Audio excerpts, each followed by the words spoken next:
Bien, amigos, pues vamos a tener nuestro estudio de cierre de Shabbat, de cierre del día de reposo, con la segunda parte del estudio especial.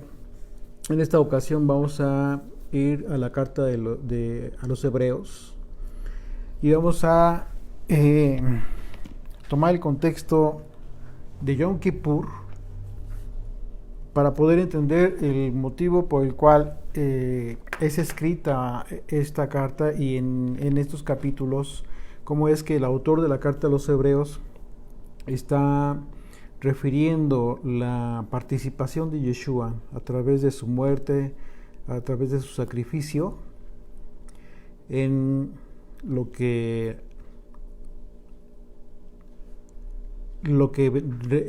implica Yom Kippur, lo que representa y lo que simboliza Yom Kippur. De manera que vamos a recordar lo que leímos en la mañana acerca de Levítico capítulo 16, que nos refleja todo el sistema sacrificial relacionado con este día especial, en donde desde el tabernáculo y después en el templo se llevaban a cabo determinados sacrificios con un simbolismo específico, en donde la sangre de esos animales era un elemento indispensable para llevar a cabo la expiación. Es decir, el pueblo se reunía para buscar la expiación de sus pecados en holocaustos, en ofrendas a Dios. En el estudio de la mañana abordamos temas muy importantes relacionados con lo que implica guardar el día de reposo en Yom Kippur, lo que tiene que ver con la aflicción del alma, el aspecto del ayuno también lo comentamos. Muchas personas se quedaron todavía con alguna duda relacionada con el ayuno y preguntaban si se puede o no se puede ayunar. Miren, lo que les digo es que mientras aún no les quede muy claro, ustedes continúen ayunando. Yo les recomendaría que estudien una vez más, que escuchen una vez más el estudio de la mañana, para que ustedes les quede un poquito más claro, si acaso, que el ayuno simple y sencillamente para nosotros los creyentes en Yeshua tendría que ser una consecuencia de la aflicción del alma, pero para que tengas aflicción del alma tienes que tener un motivo, es decir, no el ayuno como tal, porque simple y sencillamente estarías cumpliendo el mandamiento o buscando cumplir el mandamiento en la carne, y no es así. Toda la ley es espiritual. La propia ley, la propia Biblia lo dice. Y con mucha más razón, el cumplimiento del mandamiento de cada fiesta. Y sobre todo Yom Kippur es un mandamiento, es una ley en la que se cumple de forma espiritual muy importante. De manera que si buscamos cumplir el mandamiento de la aflicción del alma solamente en la carne, por el contexto de la carne, la sangre, la aflicción del cuerpo, simple y sencillamente nos estamos quedando sin el elemento indispensable que es el Mesías, la sangre de Yeshua. Porque lo que buscamos es la expiación. ¿Ok? Entonces, por eso les comento, si aún no quedó claro, les recomiendo que lo escuchen otra vez, quizás tomando nota, y yéndose a las referencias bíblicas que tocamos en la mañana, vaya quedando un poquito más claro.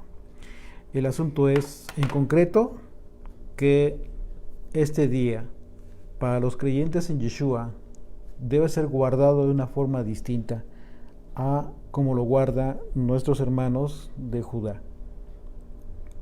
Y la razón es toral, la razón es muy importante. Ellos aún no tienen al Mesías. Nosotros sí. ¿Ok? Bien, entonces les pido que me acompañen al capítulo 8 de la carta a los Hebreos. desde el versículo 1, vamos a analizar no verso por verso, pero sí de manera general el contexto de los capítulos 8, 9 y 10 para ver el tema del nuevo pacto, que es precisamente lo que implica la sangre de la que simbolizada en aquella copa que levantó Yeshua aquella noche antes de ir a la cruz. Él dijo: hagan esto en memoria a mí, pero dijo: esta es la sangre del nuevo pacto, en referencia a su sangre. ¿Okay? Aquella copa de vino que estaba simbolizando el Señor con su sangre. Entonces, ese es el tercer elemento que diferencia el concepto simple y llano de perdón al concepto de la expiación que busca el pueblo. ¿Por qué? Porque la expiación la busca el pueblo, pero a través de este tercer elemento, que es la sangre de un inocente. En aquel entonces siempre era la sangre de un animal inocente. A partir de Yeshua es la sangre de un inocente, pero del Hijo de Dios. Es decir, un mediador. Para este nuevo pacto tuvo que haber existido un nuevo pacto. El pacto que fue anunciado por el profeta Jeremías tuvo que haber tenido un mediador para llegar a la expiación, para lograr la expiación del Eterno. Ahora bien, dice desde el versículo 1, ahora bien, el punto principal de lo que venimos diciendo, y es que desde el versículo 7, el autor de la carta viene hablando de Yeshua como el sumo sacerdote, abordando varios temas, entre ellos el diezmo. Es un tema que no quise tocar, precisamente por eso tomamos a partir del capítulo 8, pero que ya lo hemos comentado en otras ocasiones, y hay un estudio especial por ahí que les compartimos relacionado con ese tema. Dice, y entonces viene hablando de este tema, del sumo sacerdocio a cargo del sacerdote de Melquisedec, del orden de Melquisedec, que es Yeshua. Dice, y ahora bien, el punto principal de lo que venimos diciendo es que tenemos tal sumo sacerdote, el cual se sentó a la diestra del trono de la majestad de los cielos, ministro del santuario y de aquel verdadero tabernáculo que levantó el Señor y no el hombre. Si nosotros analizamos esta expresión, la palabra ministro tiene que ver con un servidor. Es decir, lo que está escribiendo el autor de la carta es que Yeshua fue constituido como servidor en el santuario y de aquel verdadero tabernáculo que levantó el Señor y no el hombre. Lo que nos está exponiendo es que Yeshua hoy en día, a partir de que Él ascendió a los cielos, Él está sirviendo en el tabernáculo celestial.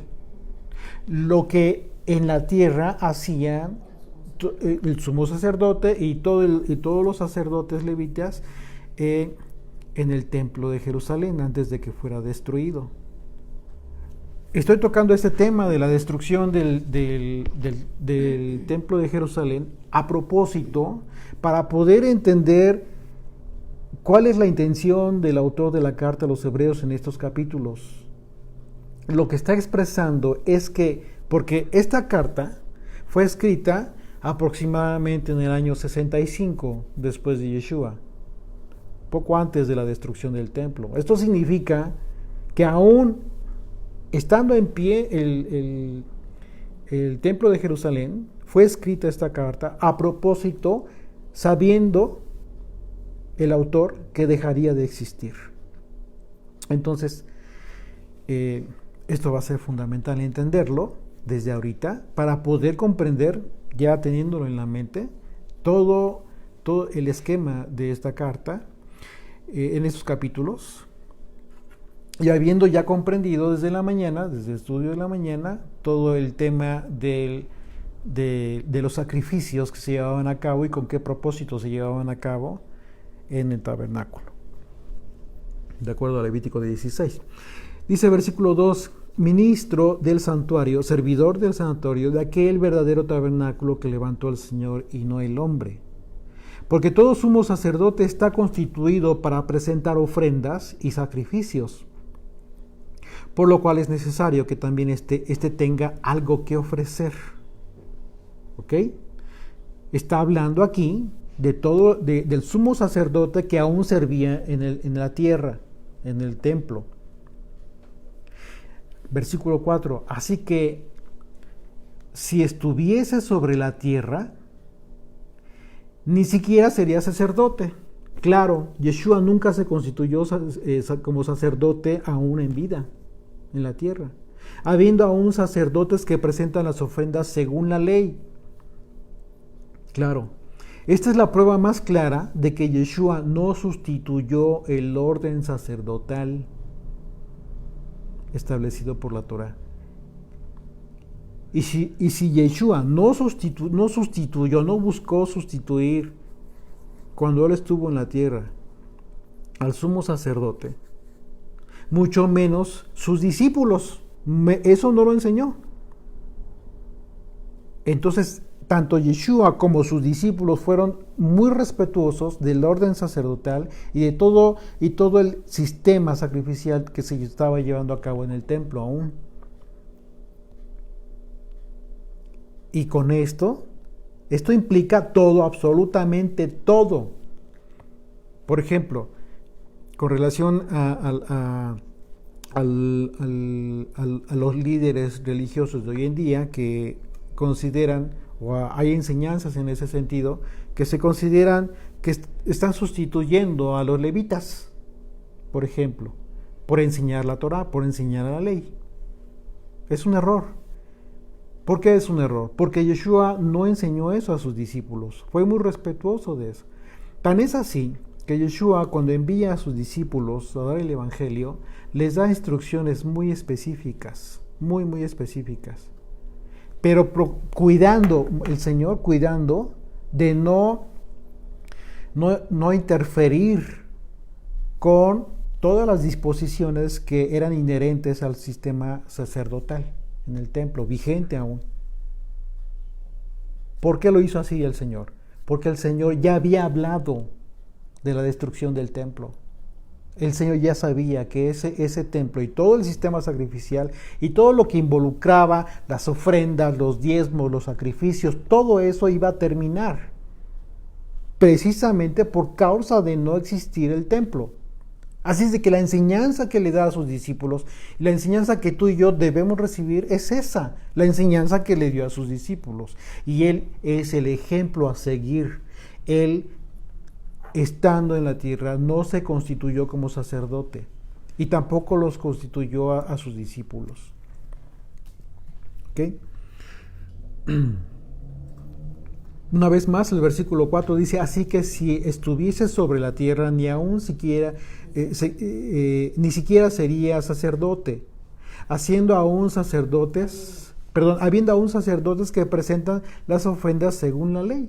Ellos estaban cumpliendo todavía la ley sacerdotal, los cuales sirven a lo que es figura y sombra de las cosas celestiales, como se le advirtió a Moisés.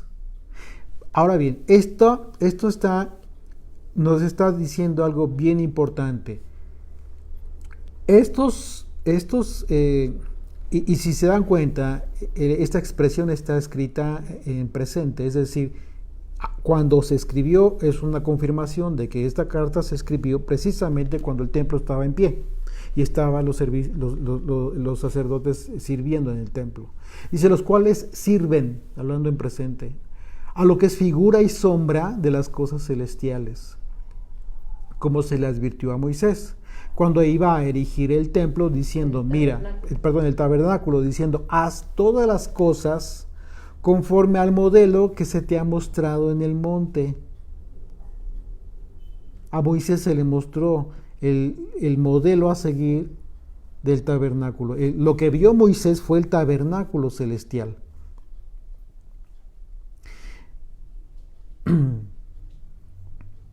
A partir del capítulo 25 de Éxodo, del libro de Éxodo, se describen cómo es que el Señor le instruye a Moisés construir todos los elementos del tabernáculo y el tabernáculo mismo.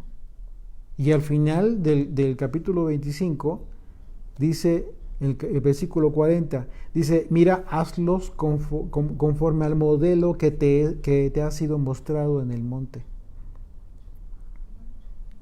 Entonces, Moisés llevó a cabo ese diseño en la tierra. Pero es un diseño, es una sombra. Desde aquí nos estamos dando cuenta que el autor de la carta nos está diciendo que Yeshua, en el momento que fue recibido en el cielo, en ese momento él está llevando a cabo este servicio, por causa de que el servicio en la tierra ya había sido, ya no estaba cumpliendo su propósito divino. Dice, pero ahora tanto mejor ministerio es el suyo, cuanto es mediador de un mejor pacto establecido sobre mejores promesas. Lo que en el servicio sacerdotal, lo que en el servicio sacrificial llevaban a cabo los sacerdotes, era esto, una función de mediador entre Dios y el hombre, a través de las ofrendas y de los sacrificios. Esta era la función de ellos. Por esa razón, ellos tenían prohibidísimo tener heredades, es decir, tener bienes, tener propiedades. Ellos vivían de los diezmos del pueblo. Pero los levitas, hoy los pastores, los líderes tienen terrenos, tienen casas y propiedades que dices tú, pues no, o sea, no se vale que a la gente se le enseñe lo que conviene a nivel personal de las personas, de la gente que enseña la Biblia. Eso no está bien. Yeshua no los desprotegió. Yeshua no desprotegió a todo aquel que enseña la Biblia, no. Pero es diferente que diga el Señor, que haya dicho el Señor, tomen lo que les den, que el obrero es digno de su salario.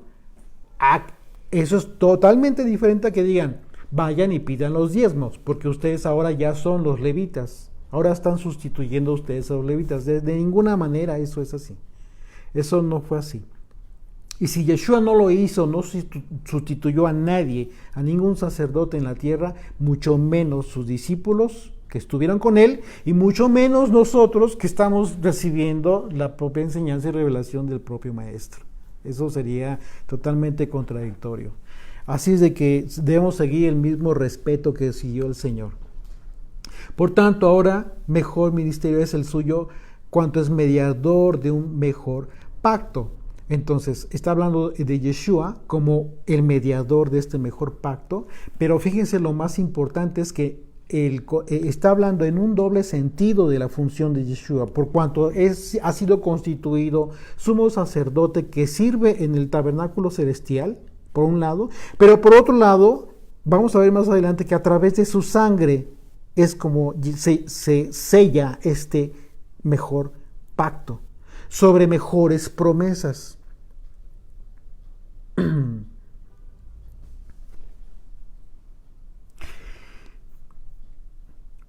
Un mejor pacto, ¿por qué?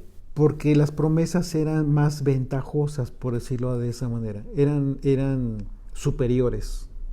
Las promesas que sobre las cuales iba a descansar este pacto.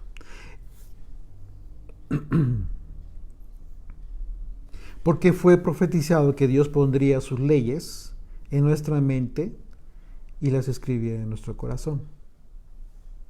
Esa, sí o no, es una mejor promesa. Claro. Eso, sí o no, es una mejor ventaja. Sí, porque ya no necesita uno el esfuerzo humano, carnal, para obedecer la ley, sino el Señor, el Espíritu de Dios te lo pone en tu corazón. Claro, está bien esforzarse. Sí. Está bien,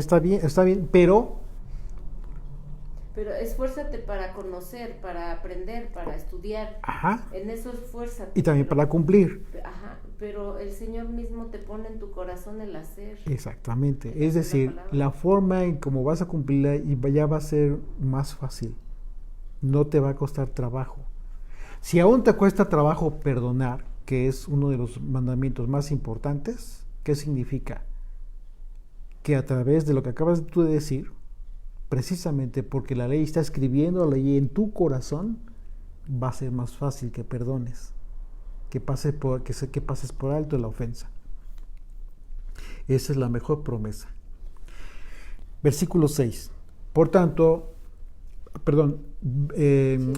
versículo 7, porque si aquel primero hubiese sido sin defecto, ciertamente no se hubiera procurado lugar para el segundo.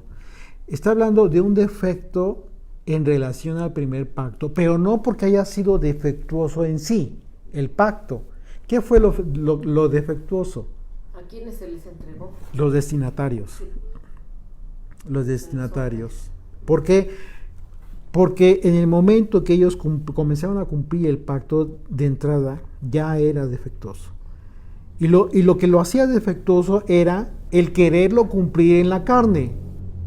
Una vez más, los mandamientos que son cumplidos a través de los propios atributos del hombre. Entonces sí es importante que nosotros consideremos esto, que el defecto en sí no estuvo en el primer pacto, en la ley entregada. Por supuesto que no, por supuesto, porque si tú te das cuenta, la ley es perfecta, es tan perfecta que convierte el alma. ¿Sí?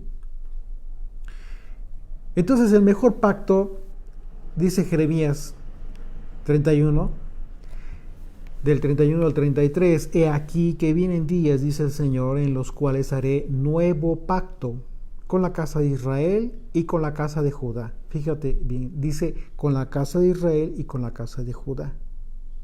No dice solamente que con la casa de Israel. Esto significa que el nuevo pacto que selló Yeshua a través de la cruz, a través de su sangre, implica también un pacto hecho con ellos, con Judá, que se va a concretar en el momento que ellos le reconozcan, ¿ok?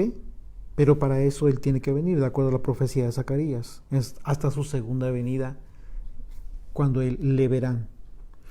Entonces dice, no como el pacto que hice con sus padres el día que tomé su mano para sacarlos de la tierra de Egipto, porque ellos invalidaron mi pacto. Aquí está el defecto. El defecto del que habla la carta a los Hebreos. Aquí Jeremías está anunciando que el defecto estuvo en los destinatarios, no en el pacto en sí, porque dice, ellos invalidaron mi pacto. Porque aunque fui yo un marido para ellos, dice el Señor, pero este es el pacto que haré con la casa de Israel después de aquellos días, dice el Señor. Daré mi ley en su mente y la escribiré en su corazón. Y yo seré a ellos por Dios y ellos me serán por pueblo. Entonces, las mejores promesas tienen que ver con algo, con un regalo en sí. Es decir, esta promesa de la que habla el Señor acerca de que pondría su ley en nuestra mente y las escribiría en nuestros corazones, implica, para empezar, tú no puedes escribir algo en una piedra, ¿verdad? Esto implicaría ya de antemano que los corazones de piedra estaban siendo convertidos en corazones de carne. El autor entonces del nuevo pacto es Yeshua, conforme él mismo lo expresó. 1 Corintios 11:25. Asimismo tomó también la copa, después de haber cenado, diciendo, esta copa es el nuevo pacto. En mi sangre. Aquí está la clave. Esta es la copa del nuevo pacto en mi sangre. Si tú ya celebraste la Pascua, ya celebraste Pesaj, y lo hiciste en su nombre, y recordaste la sangre derramada en la cruz, como la sangre que salvó a los primogénitos en aquel entonces y salva al Israel de hoy. Significa entonces que tú debes tener muy claro esto, que el elemento indispensable para el nuevo pacto es su sangre. Así es de que hoy te afligiste. Esto significa que hoy te afligiste por aquellos que no tienen esta revelación. Y eso no solamente implica a tantas personas, amigos, familiares que aún no entienden su identidad, sino primordialmente a aquellos por los cuales, por pesar un juicio de un velo que no han visto, que no vieron a Yeshua, hoy tú fuiste alcanzado. Esa es tu aflicción en parte también. Por supuesto, tiene que ser en ese sentido. Después de haber entendido que tu aflicción también descansa en el hecho de saber y ser consciente que un justo, un inocente, fue sacrificado por tu rebelión, por tus pecados. Así es de que esto es el elemento indispensable para que tu Yom Kippur, cada año a partir de hoy, sea diferente. Que no solamente te pongas a ayunar con una ausencia de conciencia de la razón y sin razón del día. Hay mucho peso espiritual sobre Yom Kippur, pero hay que entenderlo. Entonces, esta copa es el nuevo pacto en mi sangre, dijo el Señor, el autor de la salvación.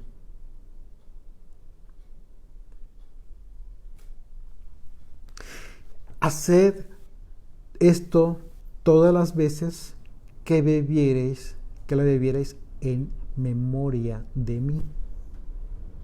Esto es la Pascua. Y esto es lo que hoy tienes que recordar con relación a tu expiación, porque fue justo la sangre del nuevo pacto lo que te hizo ser acepto delante de Dios por el sacrificio del Señor.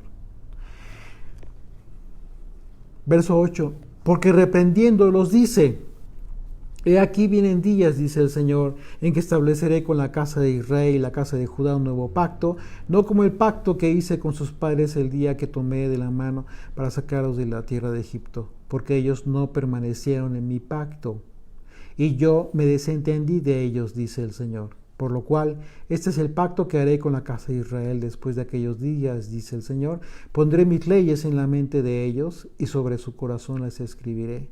Y seré a ellos por Dios y ellos me serán a mí por pueblo.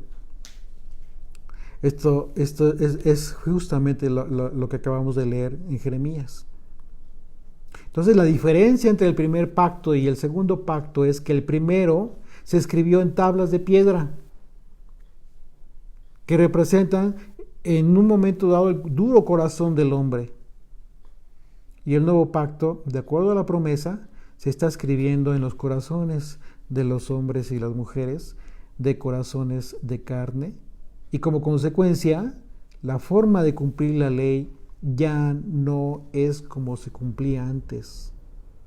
No significa que la ley haya sido abrogada, la ley no queda abrogada. Yeshua lo dijo: yo no he venido a abrogar, sino he venido a cumplir. Mateo capítulo 5, 17.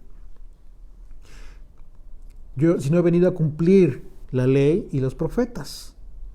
Claro, no, sino la forma de cumplir sería diferente, cambiaría. Y esto es de lo que está hablando el escritor de la carta a los Hebreos.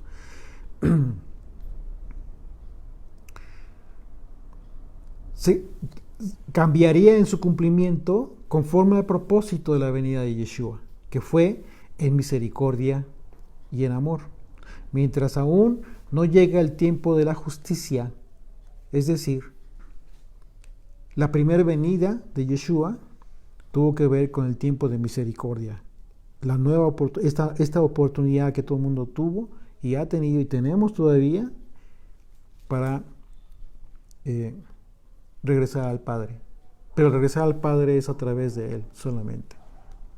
Deuteronomio capítulo 36 Dice, y circuncidará el Señor tu Dios tu corazón. Le está hablando a Israel, le está hablando al pueblo. Y el corazón de tu descendencia, para que ames al Señor tu Dios con todo tu corazón y con toda tu alma, a fin de que vivas. ¿Por qué dijo Moisés, y circuncidará el Señor tu corazón? Porque eso es lo que permite que no sea un corazón de piedra. Exactamente, es decir, algo que es separado, algo tiene que ser separado. La palabra, por ejemplo, hablando de la circuncisión, en el caso de la circuncisión física, el prepucio, que es lo que se retira, la palabra hebrea para prepucio es la palabra orlá, que significa barrera.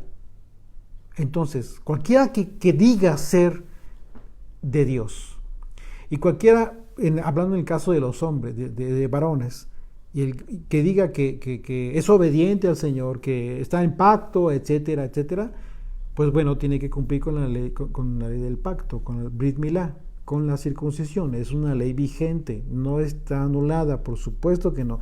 Yeshua la cumplió, Yeshua fue circuncidado al 8º día.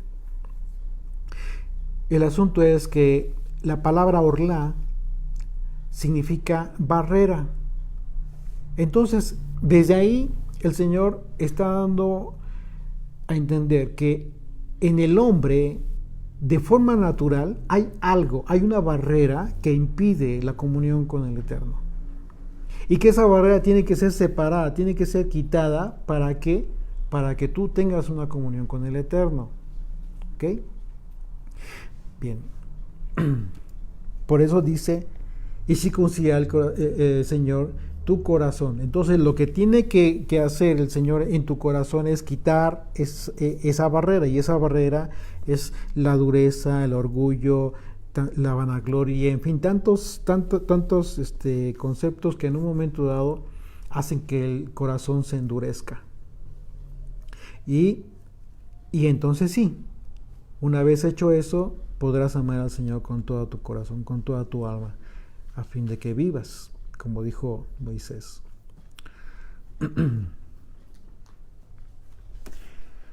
Versículo 11. Y ninguno enseñará a su prójimo, ni ninguno a su hermano, diciendo, conoce al Señor, porque todos me conocerán, desde el menor hasta el mayor de ellos, porque seré propicio a sus injusticias, y nunca más me acordaré de sus pecados y de sus iniquidades. Dice, porque seré propicio. Aquí está la palabra clave. Propicio está relacionado con el propiciatorio. Es decir, seré la satisfacción. Una vez más, vamos a leer. Dice, porque seré propicio a sus injusticias.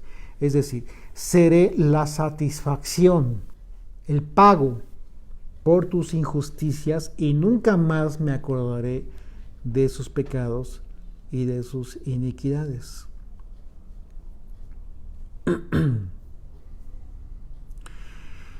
Al decir, dice versículo 13, al decir nuevo pacto, ha dado por viejo al primero, y lo que se da por viejo y se envejece está próximo a desaparecer. ¿De qué está hablando? Está hablando de la forma en cómo el viejo pacto, el primer pacto, iba a dejar de ser cumplido como se estaba cumpliendo. No en sí significa que va a desaparecer la ley, por supuesto que no. Si ya vimos anteriormente, que ya nos quedó claro cómo es que el defecto del que habla el autor de la carta a los hebreos estuvo no en el pacto, no en la ley, sino en el pueblo, porque dice el profeta, invalidaron mi pacto. En ellos estuvo el defecto. De la misma manera, la forma en cómo lo estaban cumpliendo dejaría de ser. Por eso dice, al decir nuevo pacto, ha dado por viejo al primero. Y lo primero y lo que se da por viejo y se envejece está próximo a desaparecer. Sí, pues está hablando de lo terrenal, que iba a entrar en vigencia ahora lo celestial, porque ya iba a estar Yeshua ministrando en el santuario. Así es, así es.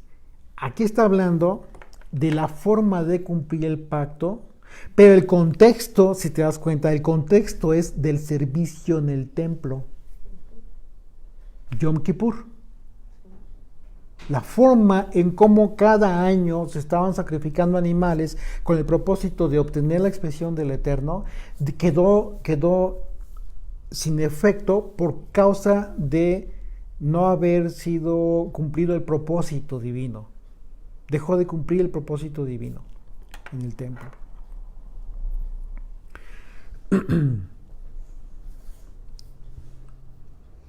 Entonces el contexto del pacto, de lo que iba a desaparecer con relación a la forma de cumplir el primer pacto, tenía que ver con todo el sistema sacrificial. Así que dice versículo 4 del 8, así que si estuvieses sobre la tierra ni siquiera serías sacerdote, habiendo aún sacerdotes que presentan las ofrendas según la ley. ¿De qué está hablando? Del sistema sacrificial. Capítulo 9. Ahora bien, aún el primer pacto tenía ordenanzas de culto y un santuario terrenal. Porque el tabernáculo estaba dispuesto así. En la primera parte, llamada el lugar santo, estaban el candelabro, la mesa de los panes de la proposición y la mesa de los panes de la proposición. Dice, tras el segundo velo estaba la parte del tabernáculo llamada el lugar santísimo.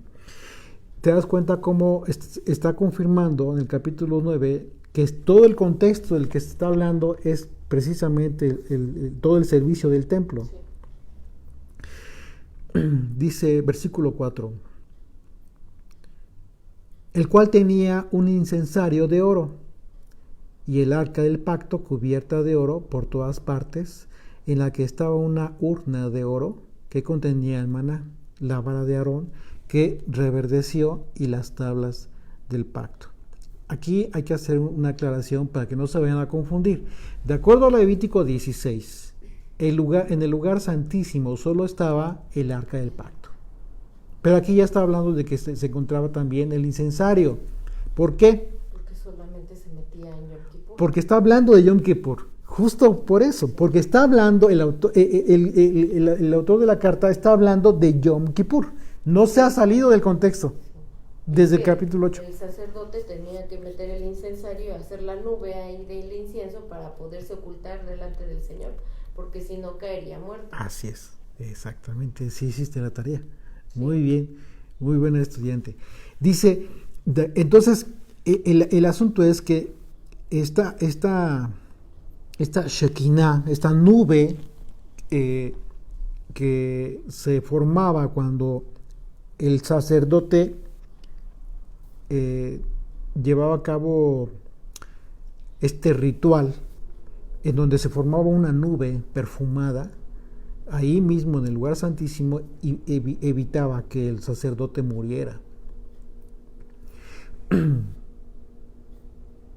Dice, para confirmar, Levítico 16:12, dice, después tomará un incensario lleno de brasas de fuego del altar, de delante del Señor, y sus puños llenos del perfume aromático molido, y lo llevará detrás del velo. ¿Ya te diste cuenta? Entonces, no es que el incensario estuviera en el lugar santísimo. El incensario estaba en el lugar santo, en el lugar donde los sacerdotes llevaban a cabo el servicio común. Sino que en este día especial, efectivamente, lo que sucedía es que el sacerdote llevaba el incensario.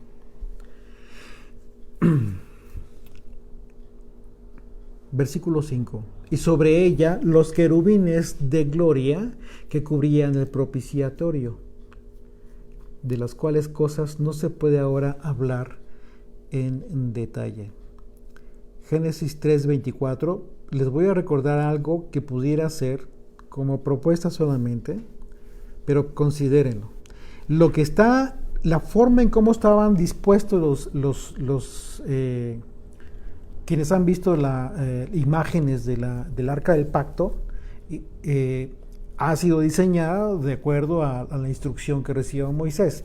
Y estos ángeles, estos querubines, estaban en el propiciatorio, en la tapa del arca, cubriendo, protegiendo algo, impidiendo que alguien viera algo. Y bueno, no por nada el arca del pacto estaba en el lugar santísimo, en un lugar donde no tenía acceso nadie, más que el sumo sacerdote y una sola vez al año. Entonces, fíjense, les voy a leer solamente el versículo 24 de Génesis 3. Dice, es el momento en que el Señor echó del Edén a Adán y Eva. Echó pues fuera al hombre y puso al oriente del huerto del Edén querubines y una espada encendida que se revolvía por todos lados para guardar el camino del árbol de la vida. Lo que aparecía en el propiciatorio era precisamente la presencia divina. Entonces, lo que sucedió en el Edén es que Adán y Eva fueron echados de la presencia del Señor, porque al momento que ellos estaban en el Edén, estaban en la presencia del Eterno, en un lugar de santidad y en una condición de santidad de ellos. Pero ellos fueron echados de este lugar. Así es de que la disposición de la construcción del arca tiene un propósito, por supuesto, mayor, muy importante. De manera que es interesante cómo es que el autor de la carta a los Hebreos menciona a los querubines de la gloria que cubrían el propiciatorio, cubrían, o sea, y esto que cubrían tiene que ver precisamente con algo, con la palabra hebrea es catiazo, que significa hacer sombra, o sea, cubrir, pero haciendo sombra, porque tú puedes cubrir, por ejemplo, lo que leíamos en la mañana, la orden que recibió, el mandamiento que recibió Noé del Señor para calafatear el arca, que tiene que ver con cubrir el arca de brea, y era literalmente cubrirla con un elemento tal, pero aquí la palabra es diferente porque tiene que ver con hacer sombra, hacer una sombra, cubriendo de algo o de alguien. Entonces es interesante cómo está dispuesta el arca del pacto, los querubines sobre el propiciatorio. ¿Y por qué sobre el propiciatorio? Porque en el propiciatorio, cuando el sacerdote entraba, ahí justamente derramaba la sangre de expiación, en el propiciatorio, en esta tapa del arca, justo en el lugar que estaban cubriendo los querubines.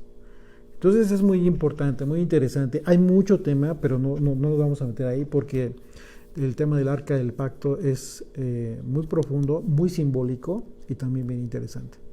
Pero bueno, versículo 6.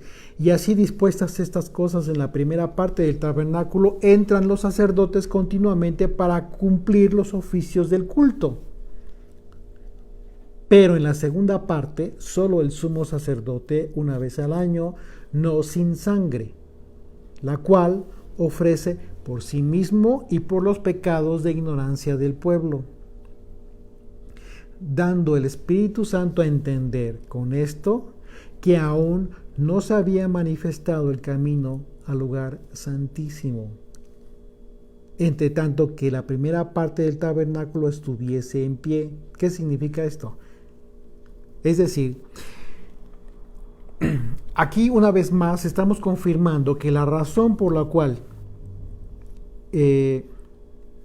aún estaba en servicio, el servicio sacerdotal cuando vino Yeshua, es precisamente porque el Espíritu Santo aún permitió que este servicio continuara.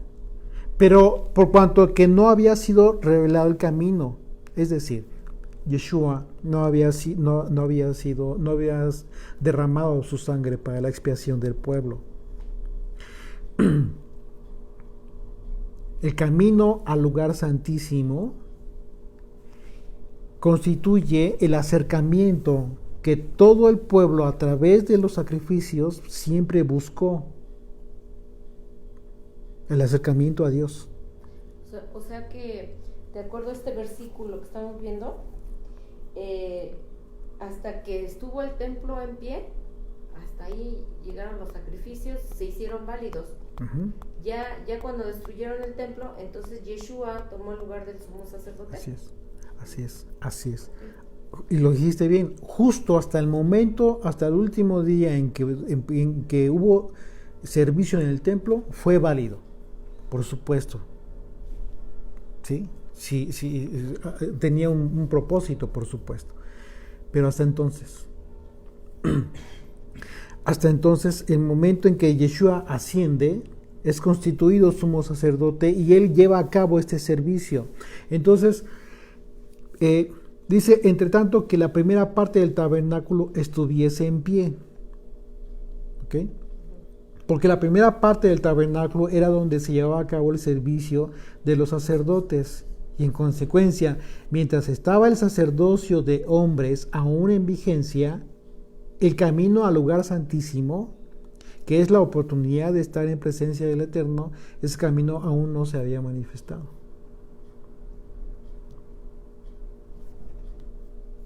¿Ok?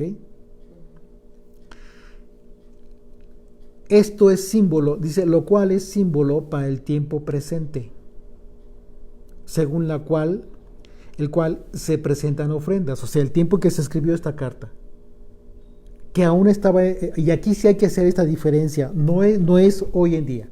Esto que está escribiendo el versículo 9 está haciendo una referencia al autor al tiempo en que aún estaba el templo, lo cual es símbolo para el tiempo presente, según el cual se presentan ofrendas y sacrificios que no pueden hacer perfecto en cuanto a la conciencia al que practica ese culto. Claro, ¿por qué? Porque finalmente quienes estaban llevando a cabo este culto, estaban presentando una sangre ajena. Y habla de la conciencia, justo lo que determinó que el sistema sacrificial dejara de cumplir su propósito divino aquí en la tierra. Dice, verso 10, ya que consiste solo de comidas, aquí está, de comidas, bebidas y diversas abluciones y ordenanzas acerca de la carne, impuestas hasta el tiempo de reformar las cosas. Pero estando ya presente Yeshua, sumo sacerdote de los bienes venideros, por el más amplio y más perfecto tabernáculo, no hecho de manos, es decir, no de esta creación, está hablando del tabernáculo celestial, y no por sangre de machos cabríos, ni de becerros, está hablando de Levítico 16, sino por su propia sangre, entró una vez y para siempre en el lugar santísimo, habiendo obtenido eterna redención. En el lugar santísimo, es decir, ante la presencia del Eterno. Lo que está exponiendo aquí el autor de la carta a los Hebreos es precisamente que Yeshua, como sumo sacerdote, está llevando a cabo el Yom Kippur. Yom Kippur en la eternidad, en los cielos. Así es de que si tú tienes conciencia de la labor que está llevando a cabo Yeshua en los cielos, tu concepción de la forma en cómo debes celebrar todas las fiestas, las 7 fiestas anuales, incluyendo el Shabbat, te va a cambiar. Un ejemplo, en el tema de la fiesta de Pentecostés, Shavuot, de acuerdo al mandamiento, se tenía que traer, por ejemplo, primicias, de primicias hasta Shavuot.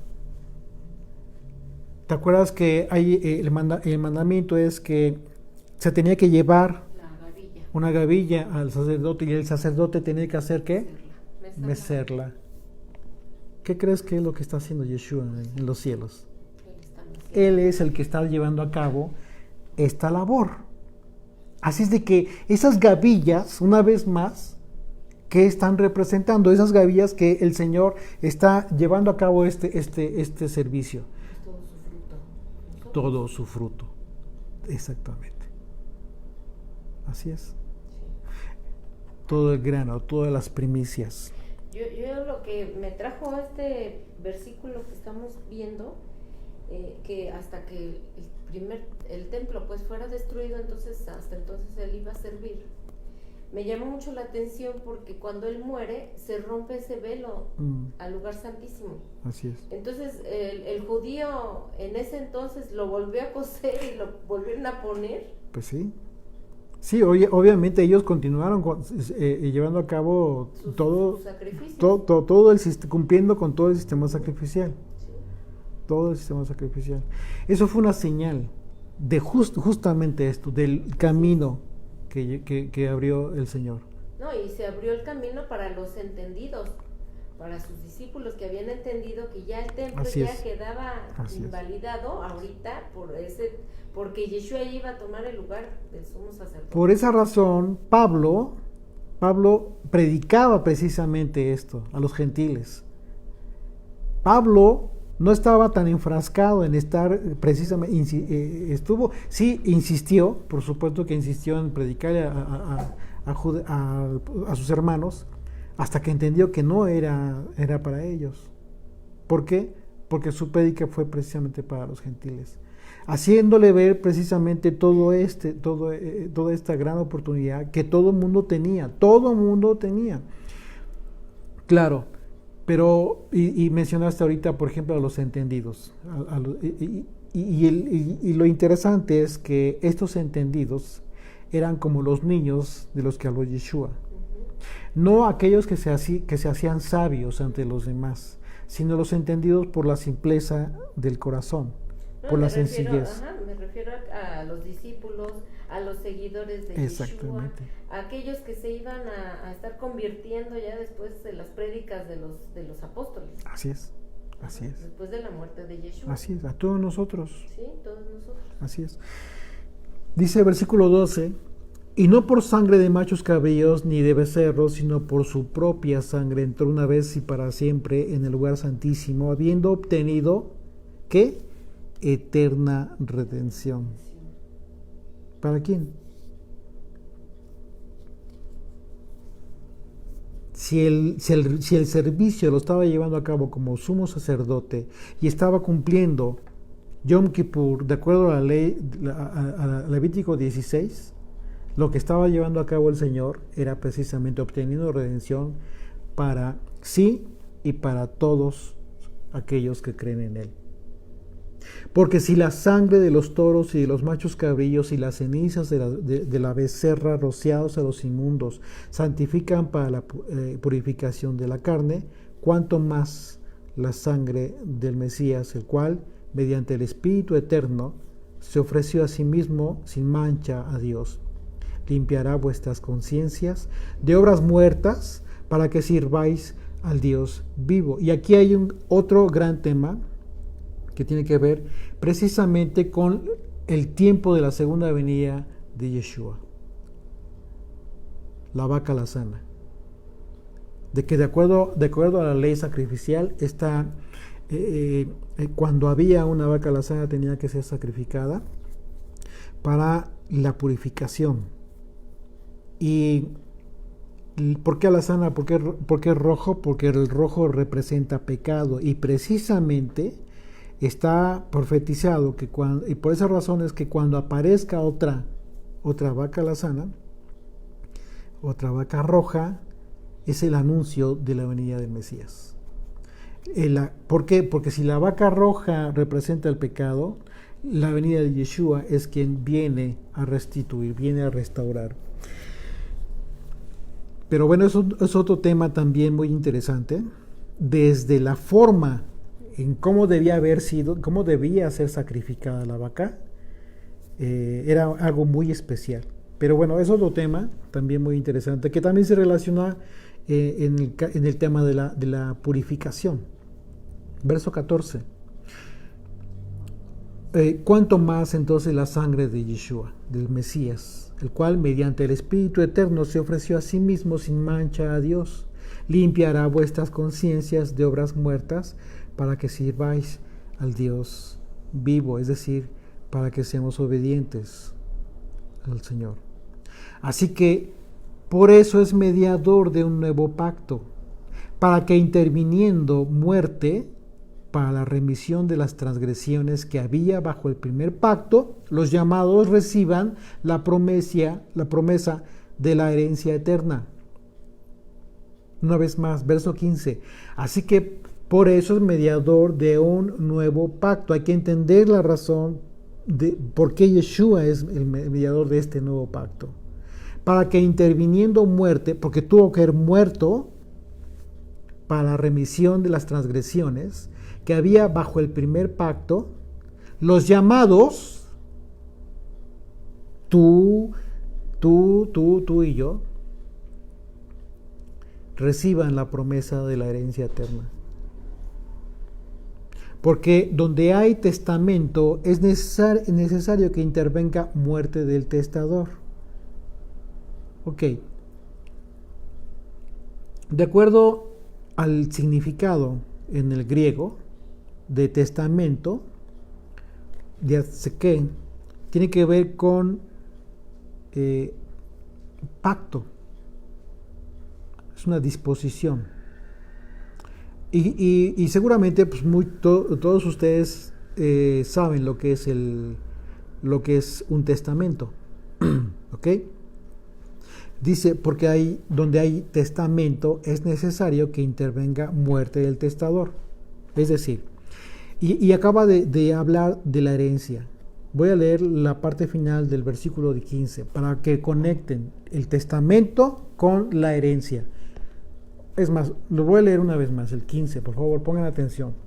Así que por eso es mediador de un nuevo pacto, para que interviniendo muerte para la remisión de las transgresiones que había bajo el primer pacto, los llamados reciban la promesa de la herencia eterna.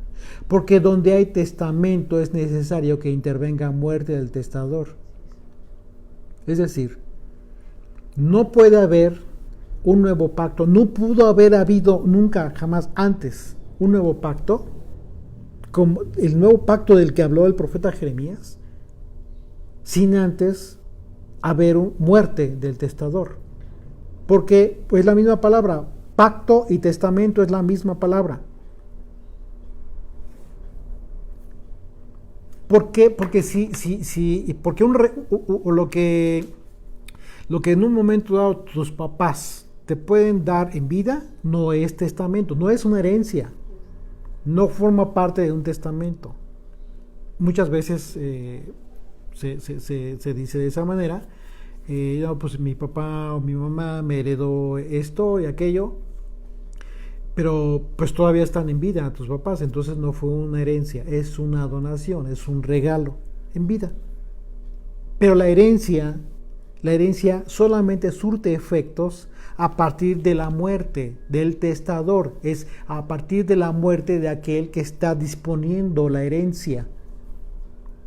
Sí, es válido nada más con la muerte. Solamente a través de la muerte. Esa es la razón por la cual Yeshua tuvo que haber muerto, porque Él es el mediador de este nuevo pacto.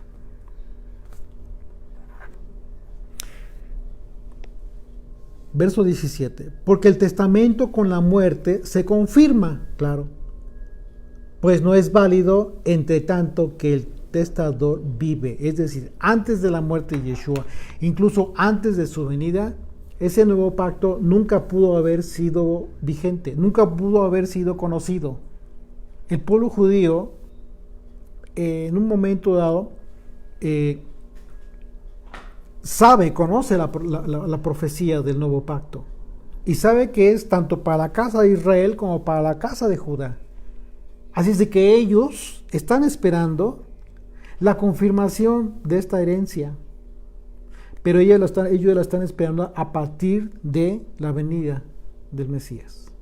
una de dos, o eso u otra, porque también es algo que también en el judaísmo se enseña, que en estos días tiene que haber un Mesías, un hombre común y corriente, como Mesías, el cual tiene que morir. ¿Ok? Entonces ese es un error. Si en un momento dado, pero es un error justificado para ellos, claro, por supuesto. Pero eso te da a entender que ellos lo tienen perfectamente entendido. Y si no lo ven en Yeshua es porque no les fue revelado, solamente por eso, por disposición divina. Pero de que lo tienen entendido, por supuesto que lo tienen entendido. Entonces, o sea, la herencia es la vida eterna, la vida eterna. Así es. Entonces, no hubiéramos podido nosotros tener la vida eterna si Yeshua no hubiera muerto, porque Él es el testador. Así es. Hasta que murió, entonces hace válida la vida eterna. Hasta que murió, hace válida esta promesa. Exactamente, a los que son llamados, como dice la Escritura. Por eso Él dijo que iba a preparar morada para nosotros. Exactamente, así es. Porque está preparando el regalo de la herencia. Así es. Y pero el contexto de la morada, como dice el apóstol Pablo, tiene que ver con la transformación de la que él mismo habla. Esta morada es en el sentido de tu cuerpo, que va a ser transformada, va a ser preparada precisamente por él, es decir, la eternidad. Es decir, este nuevo ser en el que te vas a ser transformado. ¿Por qué? Porque la eternidad, el reino, no puede heredarlo la carne y la sangre. ¿Por qué? Porque son corruptibles, al final de cuentas. Entonces, dice verso 18, de donde ni aún el primer pacto fue instituido sin sangre. ¿Ok? Aún el primer pacto fue instituido con sangre, porque habiendo anunciado Moisés todos los mandamientos de la ley a todo el pueblo, tomó la sangre de los becerros y de los machos cabríos con agua, lana escarlata e hisopo y roció el mismo libro y también a todo el pueblo, diciendo, esta es la sangre del pacto que Dios os ha mandado. Éxodo 24 del 1 al 8, y esto lo vemos aquí. Dice, dijo el Señor a Moisés, sube ante el Señor tú y Aarón, Nadab y Abiú, y 70 de los ancianos de Israel, y os inclinaréis desde lejos. Pero Moisés solo se acercará al Señor, y ellos no se acerquen ni suba el pueblo con él. Y Moisés vino y contó al pueblo todas las palabras del Señor y todas las leyes, y todo el pueblo respondió a una voz y dijo, haremos todas las palabras que el Señor ha dicho. Y Moisés escribió todas las palabras del Señor, y levantándose de mañana edificó un altar al pie del monte y 12 columnas, según las 12 tribus de Israel. Y envió el Señor y envió jóvenes de los hijos de Israel, los cuales ofrecieron los holocaustos y becerros como sacrificios de paz al Señor. Y Moisés tomó la mitad de la sangre y la puso en tazones y esparció la otra mitad de la sangre sobre el altar. Y tomó el libro del pacto y lo leyó a oídos del pueblo, el cual dijo, haremos todas las cosas que el Señor ha dicho y obedeceremos. Entonces Moisés tomó la sangre y roció sobre el pueblo y dijo, he aquí la sangre del pacto que el Señor ha hecho con vosotros sobre todas estas cosas. Yeshua cumple entonces los dos aspectos de los dos machos cabríos del que se habló en Levítico capítulo 16. ¿Ok? Recordemos que Levítico 16 habla de dos machos cabríos, uno que sería para el Señor, sería sacrificado, y el otro sería para Azazel, sería enviado al desierto, como un simbolismo de que los pecados del pueblo serían lejos. Entonces Yeshua, al morir en la cruz, cumple el aspecto del macho cabrío que muere por los pecados de ignorancia. ¿Ok?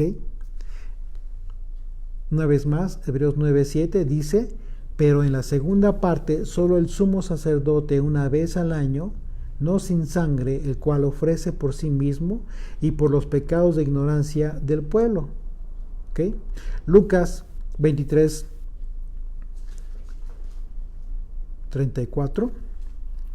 Yeshua decía, Padre, perdónalos, porque no saben lo que hacen. Y repartieron entre sí sus vestidos, echando suertes. Es decir, esta sangre de expiación tenía que ver con los pecados de ignorancia. Aún a pesar de la maldad de los hombres, dice el Señor, perdónalos, porque no saben lo que hacen. El asunto es que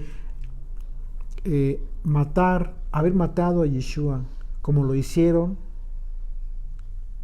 fue una injusticia, y ellos lo saben perfecto. Tan injusticia era o fue que tuvieron que conseguir testigos falsos. Entonces sí había una maldad ahí. Sin embargo, todo eso estaba dispuesto, y el Señor ahí manifestó que eso Él lo tenía de antemano entendido. Por esa razón dijo, perdónalos porque no saben lo que hacen. Ahora bien, Hechos 3:17 dice, mas ahora, hermanos, sé que por ignorancia lo habéis hecho como habéis puesto, como también vuestros gobernantes. Es decir, está hablando Pedro con relación a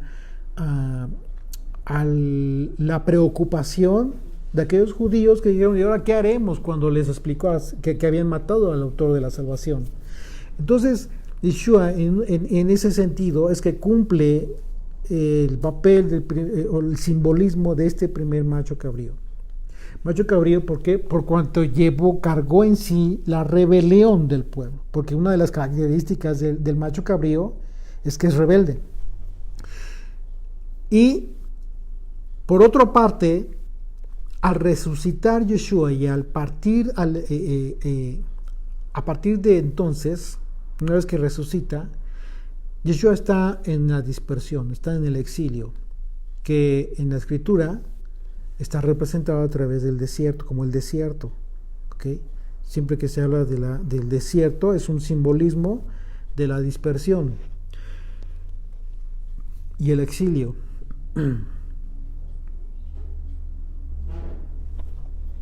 Y este era el lugar a donde precisamente era enviado el otro macho cabrío. ¿Sí? Yeshua está pagando por los pecados de rebelión del pueblo de Israel al haber sido exiliado. Ok, dice versículo 20. Diciendo, esta es la sangre del pacto, ese ya lo leímos, que Dios os ha mandado. Versículo 21, y además de esto, roció también con la sangre del tabernáculo y todos los vasos del ministerio. Casi todo es purificado, según la ley, con sangre, y sin derramamiento de sangre no se hace remisión. ¿Se acuerdan que en la mañana hablamos del término expiación en relación a la diferencia del concepto de perdón? Y uno de estos aspectos muy importantes en que vimos la diferencia es que efectivamente los elementos del templo eran purificados, eran expiados, purificados con la sangre. ¿Sí?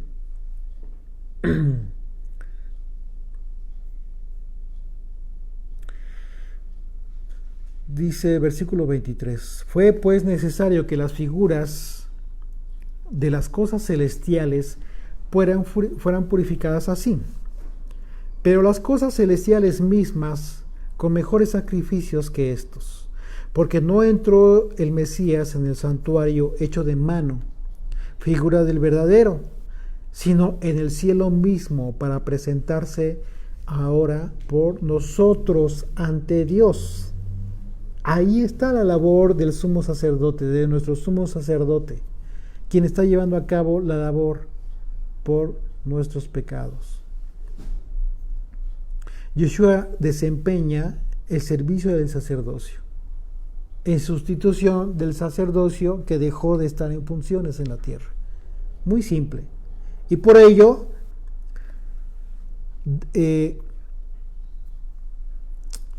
es importante que quienes se dedican a la enseñanza, quienes son pastores, designados pastores por algunas iglesias o líderes religiosos, tengan muy claro el concepto de la labor que está llevando a cabo Yeshua en el cielo. Les voy a explicar por qué es bien delicado este tema, muy, muy delicado. No solamente, ya ha sido un tema súper abordado, el tema de los diezmos, que para nada estamos sustituyendo a los levitas, sino que hay algo más importante y de mucho mayor peso todavía. Y es que cuando se enseña que en algún aspecto, en cualquiera, ya sea de los diezmos, ya sea en la forma en cómo llevas a cabo tu ministerio, puedes ser tú sustituir al sacerdocio levítico, te estás equivocando. Y en el peor de los casos, no solamente nunca lo sustituiste, nunca, sino que estás queriendo sustituir la labor que está llevando a cabo el sumo sacerdote en el cielo, la labor de Yeshua. Y eso constituye una blasfemia, una ofensa. ¿Para quién? Para aquel que está desempeñando el ministerio en el cielo. Así es de que por eso es importante que regresemos a la enseñanza más elemental del maestro. Ustedes son iguales. Ustedes no se hagan maestros entre ustedes. Sí, podemos compartir lo que aprendemos, claro que sí, pero eso no me hace maestro delante de ustedes. De ninguna manera. Somos iguales. Simple y sencillamente unos quizás dedicamos un poco más de tiempo al estudio o tenemos más oportunidad de hacerlo, en fin, pueden hacer muchas cosas. O simplemente el Señor así lo ha querido. Pero eso no te hace un levita, no te hace un sacerdote, no te hace, hablo en el sentido del servicio, ¿ok? Del ministerio. No significa que las palabras del apóstol Pablo, en el sentido de que hemos sido constituidos sacerdotes, Pedro, perdón, dije Pablo, sí. Pedro, sí. No significa que no tenga sentido, por supuesto que tiene sentido, pero Pedro, una vez más, Pedro está remitiéndose a la promesa que desde Éxodo, antes de dar la ley del primer pacto, hizo el Señor. ¿De qué sacerdotes y gente santa está hablando Pedro? Vamos a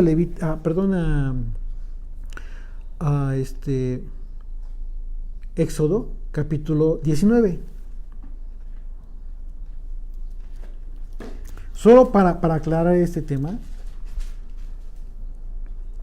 Porque de ahí se toma mucha gente la confusión, ¿sí?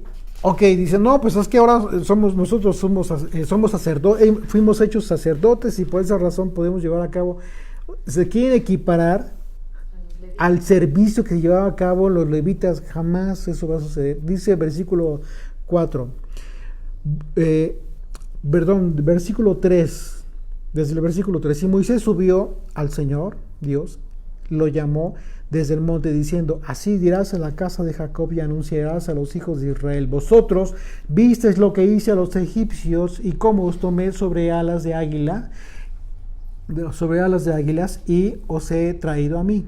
Ahora pues, si diereis oído a mi voz y guardareis mi pacto, vosotros seréis ¿qué? Mi especial tesoro sobre todos los pueblos, porque mi es toda la tierra. Dice, y vosotros me seréis, ¿qué? Un reino. Continúa. De sacerdotes y gente. Aquí está. Esto es justo de lo que habló el apóstol Pedro. Pedro no habló de la sustitución del servicio levítico. Primera de Pedro 2, versículo 9. Mas vosotros sois linaje escogido, real sacerdocio. ¿Por qué escogido? Desde Éxodo. Desde allá, desde el Sinaí. Linaje escogido, real sacerdocio, nación santa. Pueblo adquirido por Dios para que anunciéis las virtudes de aquel que os llamó de las tinieblas a su luz admirable. Pedro no está hablando de que vas a sustituir el servicio levítico. Mucho menos, de ninguna manera. ¿Sí? Ok, entonces, esto es importante que lo consideremos, para que, porque hace falta obreros. Por supuesto que sí. Es importante que se levanten obreros, pero que no se levanten con la perspectiva equivocada. De sustituir a los levitas. Claro, no estén pensando en abandonar sus trabajos por lo que más quieran. Tienen una responsabilidad con su familia. No dependan de las dádivas, tal cual. No dependan. Si verdaderamente tienen el llamado, háganlo. Inviertan sus noches, inviertan sus horas. No tengan tiempos de ocio, no tengan tiempos muertos, como dicen. ¿No? Y de verdad, si verdaderamente aman el llevar el evangelio y compartir la palabra de Dios, háganlo, pero bajo la perspectiva correcta. No están sustituyendo ningún aspecto de lo que fue en el templo ni el tabernáculo. ¿Por qué? Porque para eso hay un sumo sacerdote. Él está sirviendo en los cielos. Ahora dice el versículo, perdón, me quedé en el versículo 5. ¿De cuál? Ah. Es que yo estoy en Hebreos. Sí, cierto. Sí. En Hebreos, capítulo 24, ¿verdad? No, versículo 24. Perdón, versículo 24. Es que quizás la falta de alimento me está haciendo varias. Ok, pero ven, dice... Ok, desde el versículo 23, fue pues necesario que las figuras de las cosas celestiales fuesen purificadas así, pero las cosas celestiales mismas con mejores sacrificios que estos. Porque no entró Mesías en el santuario hecho de mano, figura del verdadero, sino en el cielo mismo para presentarse ahora por nosotros ante Dios. Y no para ofrecerse muchas veces, como entra el sumo sacerdote en el lugar santísimo cada año con sangre ajena. Aquí está lo fundamental. Cada año con sangre ajena, claro. A pesar de que los sacrificios y las ofrendas del hombre simbolizaban la entrega total a Dios en sí, jamás fueron perfectas, ¿ok? Porque la ofrenda y los sacrificios, esto era lo que representaba, lo que simbolizaban, una entrega total a Dios. Pero en el caso de los sacerdotes, lo que hacían era simbolizar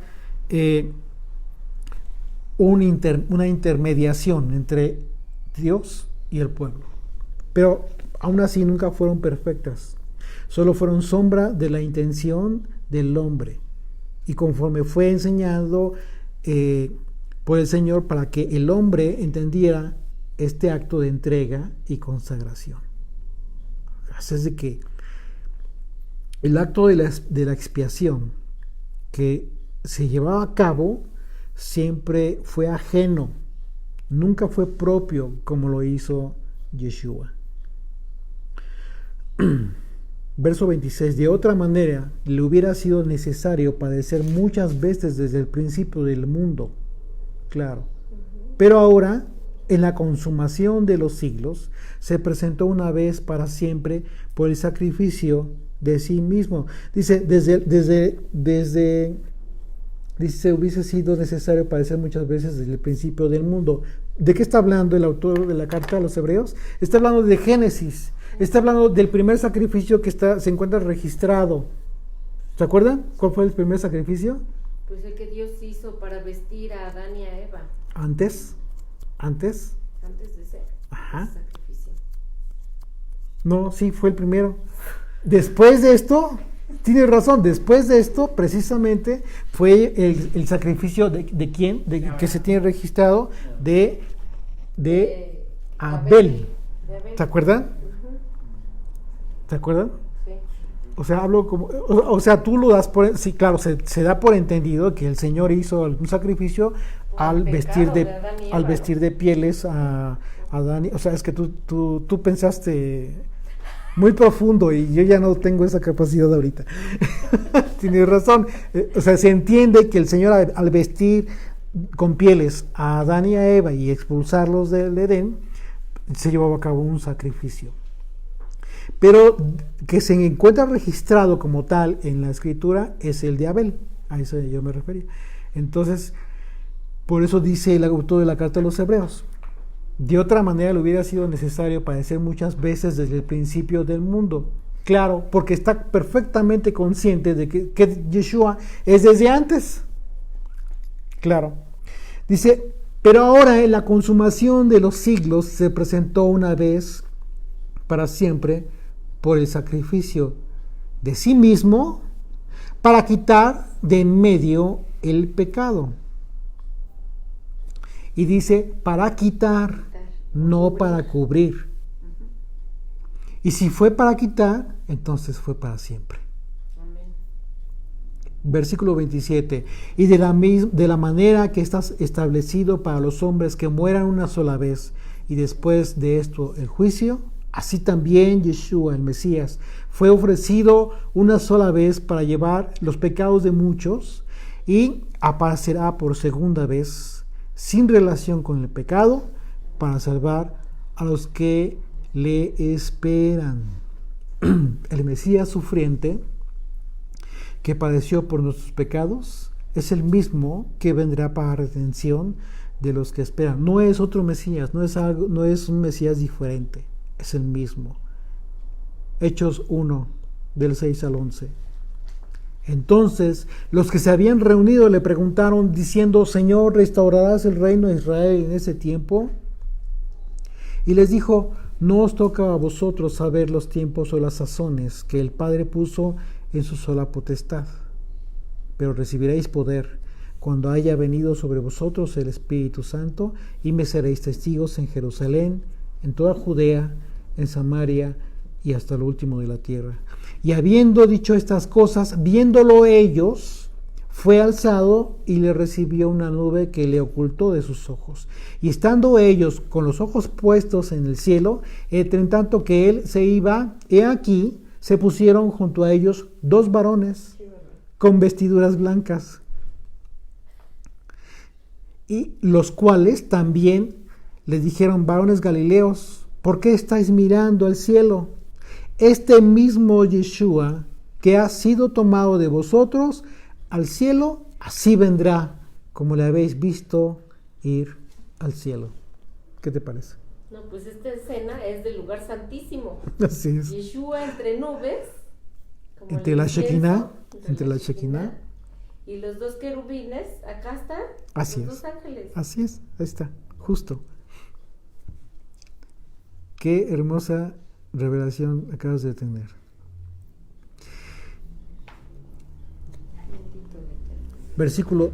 Capítulo 10. Ya para concluir, les comento, no estamos viendo verso por verso, solamente de manera general por el tema de Yom Kippur, ¿ok? Ya en su momento, ustedes saben que vamos a llegar a la carta a los Hebreos y vamos a estudiarlo verso por verso, pero bueno. Dice, porque la ley, teniendo la sombra de los bienes venideros, no la imagen misma de las cosas, nunca puede, por los mismos sacrificios que se ofrecen continuamente cada año, hacer perfectos a los que se acercan. De otra manera, cesarían de ofrecerse, pues los que tributan este culto limpios una vez no tendrían ya más conciencia de pecado. Claro, no se cumple el propósito final. Pero en estos sacrificios cada año se hace memoria de los pecados. Porque la sangre de los toros y de los machos cabríos no puede quitar los pecados.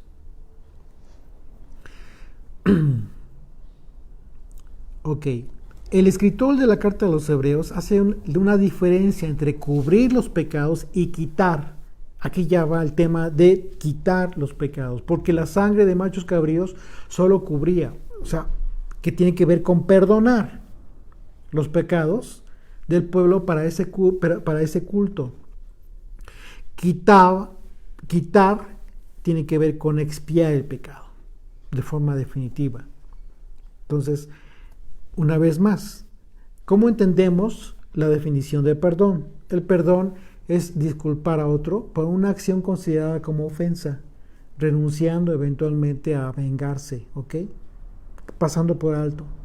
Pero la expiación, el concepto de la expiación es la eliminación de la culpa o pecado a través de un tercero, tal cual. Entonces eso sí hace una gran diferencia. Porque para la expiación tiene que haber un tercero, una vez más. El sujeto culpable queda absuelto de cualquier pena por medio de un objeto, por medio de un animal, o en este caso, de una persona, que fue Yeshua. Así es de que, una vez más, verso 4, porque la sangre de los toros y de los machos cabríos no puede quitar los pecados. Por lo cual, entrando en el mundo, fíjate lo que dice, por lo cual, entrando en el mundo, dice, ¿por qué entrando en el mundo? Y esto es importante entenderlo desde aquí. Es decir, a partir de que Yeshua se hizo hombre entrando al mundo. Yeshua es desde la eternidad, ¿ok? Sí. Pero hubo un momento en el tiempo en que se hace hombre, se convierte, se hace carne, ¿sí?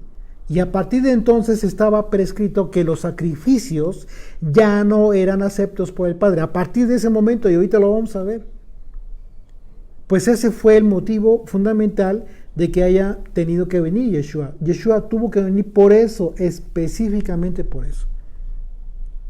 Una vez más, por lo cual, entrando en el mundo, dice, sacrificio y ofrenda no quisiste, mas me preparaste cuerpo. ¿Quién está hablando? Yeshua. Es Yeshua. Esta es una expresión que deja con toda claridad la naturaleza de Yeshua antes de hacerse carne y vivir entre nosotros. Verso 6, holocaustos y expiaciones por el pecado no te agradaron. Perdón, no te agradaron. Entonces dije, he aquí que vengo, oh Dios, para hacer tu voluntad. Yeshua está expresando esto, es decir, ¿quién dijo esto? Esto tiene que ver con el Salmo 40.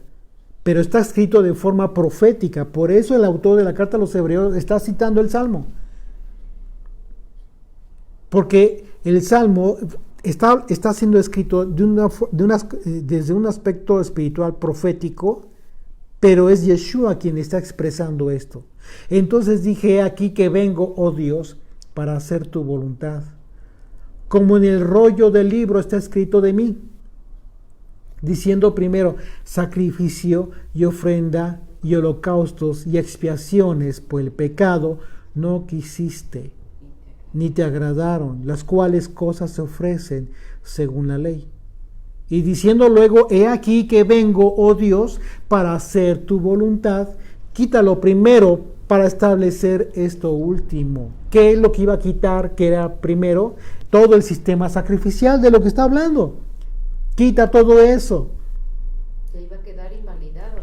Y fíjate lo que dice, fíjate una vez más, por si queda duda aún todavía. Versículo 8 diciendo, sacrificio, ofrenda, y el diezmo está implicado aquí porque el diezmo es una ofrenda, y holocaustos y expiaciones por el pecado no quisiste, ni te agradaron. Por esa razón, Yeshua en capítulo 23 le habla muy duramente a aquellos líderes judíos, y cuando menciona el diezmo es en referencia a un reclamo duro, porque dijo el Señor: van a las casas de las viudas y hacen oraciones grandes con tal de dejarlos sin comer. Vacían las casas o sea, se olvida, era necesario, dice el Señor aún, era necesario, pero como algo que debió haber sido y no fue, era necesario haber cumplido con esto sin dejar de haber cumplido con aquello, con el tema de la misericordia y el amor por el prójimo, por las viudas y los huérfanos. Por eso dice, una vez más, dice primero: sacrificio y ofrenda y holocaustos y expiaciones por el pecado no quisiste, ni te agradaron, las cuales cosas se ofrecen según la ley. Y diciendo luego: he aquí que vengo, oh Dios, para hacer tu voluntad. Quita lo primero para establecer esto último. ¿Qué? ¿Qué era lo que iba a establecer esto último? Su voluntad. El nuevo pacto. El nuevo pacto, en relación a que Él sería el autor del nuevo pacto, el mediador. Y dice: en esa voluntad somos santificados mediante la ofrenda del cuerpo de Yeshua, hecha una vez y para siempre. Y ciertamente todo sacerdote está día tras día ministrando y ofreciendo muchas veces los mismos sacrificios que nunca pueden quitar los pecados. Claro, no, por eso aclara: nunca pueden quitar los pecados. Pero el Mesías, habiendo ofrecido una vez para siempre un solo sacrificio por los pecados, se ha sentado a la diestra de Dios. De ahí en adelante, esperando hasta que sus enemigos sean puestos por estrados de sus pies, porque con una sola ofrenda hizo perfectos para siempre a los santificados.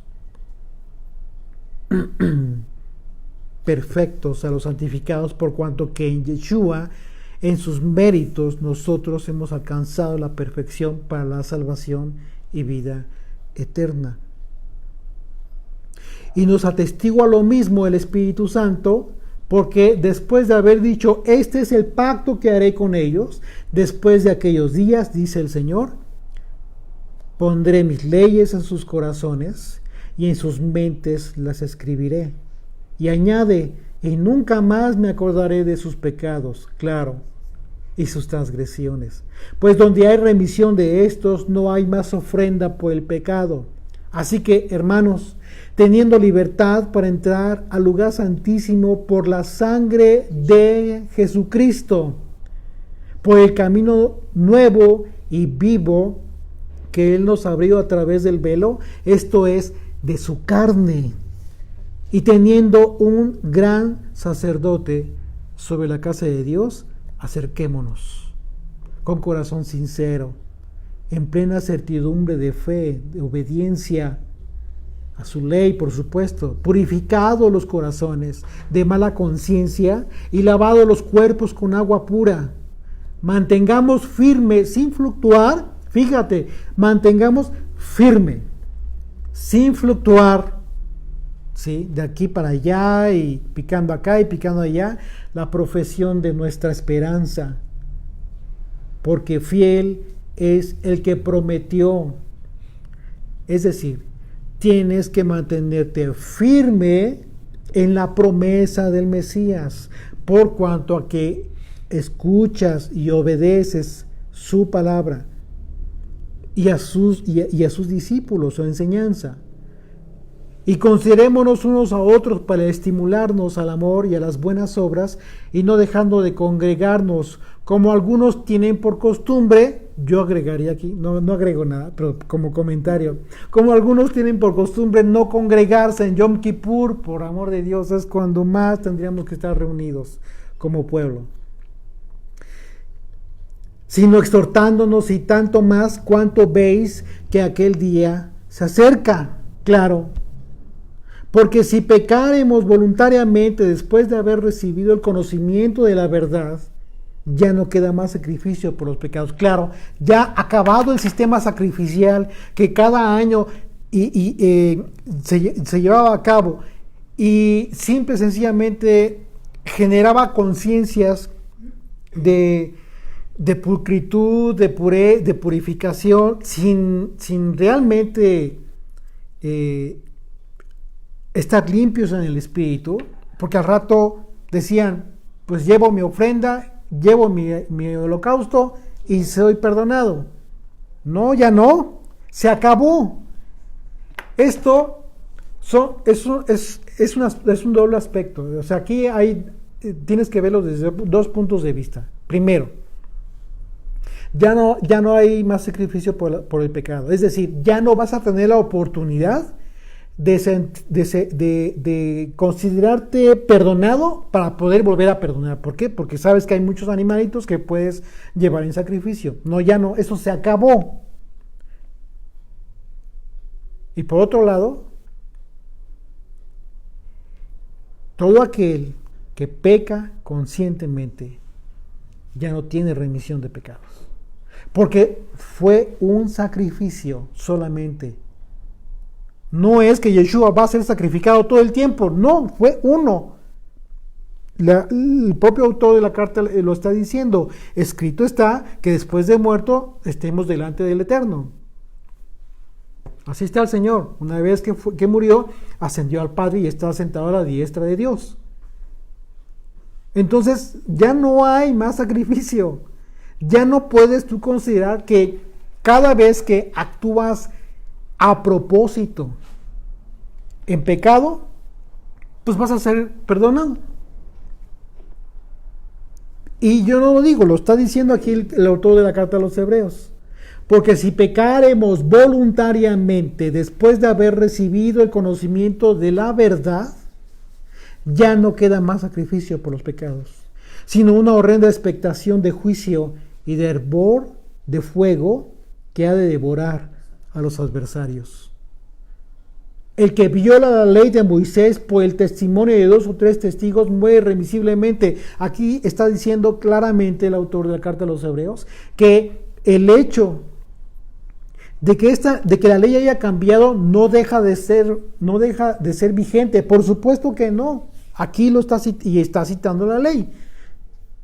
¿Sí? Está citando Deuteronomio 17:6.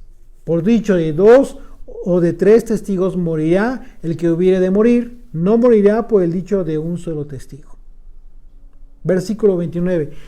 ¿Cuánto más castigo pensáis que merecerá el que pisoteare al Hijo de Dios? Así es de que imagínate, el hecho de que tú o yo pequemos conscientemente, sabiendo que está mal lo que estamos haciendo, pero que lo hagamos por orgullo, por soberbia, por necedad, lo que estamos haciendo es pisotear al Hijo de Dios.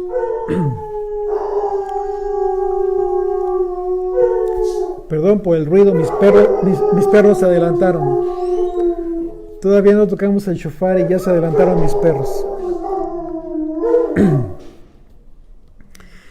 Perdón, ya les fueron a callar. Seguimos. Entonces, dice, el que viola la ley de Moisés por el testimonio de 2 o 3 testigos muere irremisiblemente. ¿Cuánto mayor castigo pensáis que merecerá el que pisoteare al Hijo de Dios? Y decía, cualquiera que hoy en día, una vez que ya no hay sacrificios, vuelve a pecar conscientemente, es el equivalente a pisotear al Hijo de Dios. Dice, y tuviere por inmunda la sangre del pacto, en la cual fue santificado e hiciere afrenta al Espíritu de gracia. Esa es una gran pregunta. Imagínate el castigo que va a recibir. Pues conocemos al que dijo, mía es la venganza y daré el pago, dice el Señor. Y otra vez, el Señor juzgará a su pueblo. horrenda cosa es caer en manos del Dios vivo. Entonces, ¿qué es lo que va a suceder si en un momento dado, imagínate que ahorita, antes de la venida de Yeshua, vuelvan a construir el templo y se inicien los sacrificios? ¿Cómo quedan esos sacrificios en base a esta concepción del autor de la carta a los Hebreos? Están pisoteando la sangre ya ofrecida. Están queriendo generar una vez más esa inconsciencia, ¿sí? Pero bueno, todo tiene un propósito, porque y es muy probable que, de acuerdo a las profecías, es muy probable que se construya ese templo para que sea destruido, claro, de acuerdo a las profecías, ¿ok? Pero, hablando del templo y de los sacrificios, imagínate, verso 32, pero traed a la memoria los días pasados en los cuales, después de haber sido iluminados, subisteis gran combate de padecimientos. Por una parte, ciertamente con vituperios y tribulaciones fuisteis hechos espectáculo, y por otra, llegasteis a ser compañeros de los que estaban en una situación semejante. Porque de los presos también os compadecisteis. Y el despojo de vuestros bienes sufristeis con gozo, sabiendo que tenéis en vosotros una mejor y perdurable herencia en los cielos, claro, la vida eterna. No perdáis, pues, vuestra confianza, que tiene grande galardón, porque os es necesaria la paciencia, para que, habiendo hecho la voluntad de Dios, obtengáis la promesa. Porque aún un poquito, y el que ha de venir vendrá y no tardará. Mas el justo por la fe, mas el justo vivirá por fe. Y si retrocediere, no agradará a mi alma. Fíjate lo que dice. Y si retrocediere, ¿en qué sentido? Y en el entendimiento que ya nos está dando esta carta con relación al sacrificio del Mesías. Si tú retrocedes en todo el aspecto de tu fe con relación a la obediencia, eso no le agrada al Padre. Por causa de estar obedeciendo mandamientos de hombres, claro, como dices. Pero nosotros no somos de los que retroceden para perdición, sino de los que tienen fe para preservación del alma. Así es que consideremos que la labor de nuestro sumo sacerdote, consideremos que nuestro Yom Kippur tiene todo que ver, absolutamente todo que ver con la sangre derramada en la cruz, con la expiación, con este tercer elemento indispensable y fundamental para poder acercarnos al Eterno. No podemos conceptualizar el perdón de Dios sin tener presente, sin tener en cuenta la sangre del nuevo pacto como la herencia para la vida eterna. Es decir, el nuevo pacto, el mediador de esta hermosa herencia que nos ha sido prometida. De manera que a partir de ahora, Yom Kippur, si consideras todo esto, será diferente.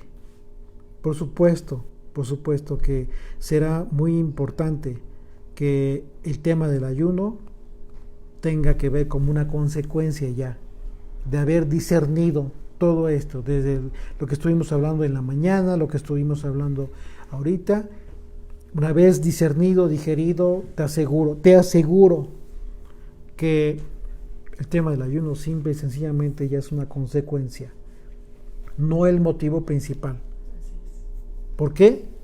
Porque todos los profetas y todos los personajes importantes de la Biblia, y te invito a que lo analices, que tú ves que dicen que ayunaron, fue precisamente porque había una causa de aflicción anterior. El ayuno no fue el motivo principal. No fue el objetivo. ¿Cuál fue el ayuno de Daniel?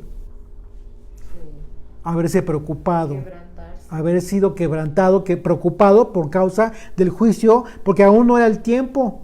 Y ya, o sea, él había estudiado la profecía de Jeremías y había entendido perfectamente que había motivos de preocuparse, de afligirse.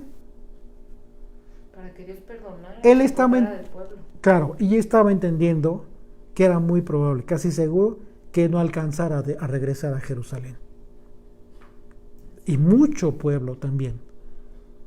Así es de que, y claro que esto estaba en el corazón de Daniel. Sí. Así es de que la aflicción de Daniel, como un ejemplo, nada más, como un ejemplo, la aflicción de Daniel fue un motivo de aflicción para su alma.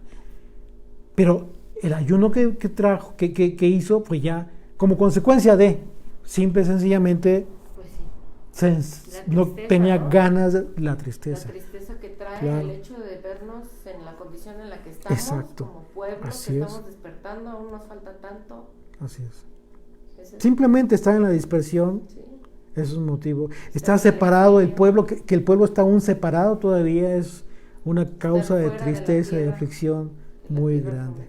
Claro, claro. Bueno, vamos a terminar con una oración, por favor. Bendito eres tú, Señor.